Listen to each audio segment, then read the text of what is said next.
This is my camera. It's my Sony camera. It's over a decade old.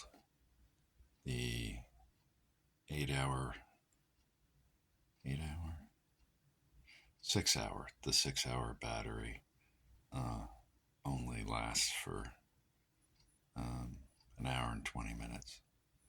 So it's pretty much near the end of its life because the electronics are starting to act up. And it's low res, so I need to get a new one.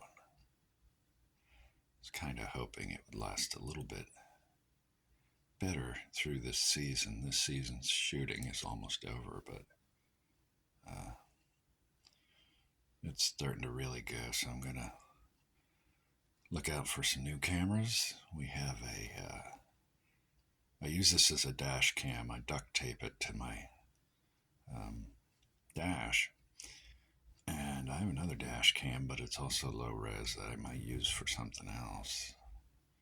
So I'm gonna go look for high res camera. Be nice to get a small one like this. It's not as noticeable. It's very easy to tape to the dash.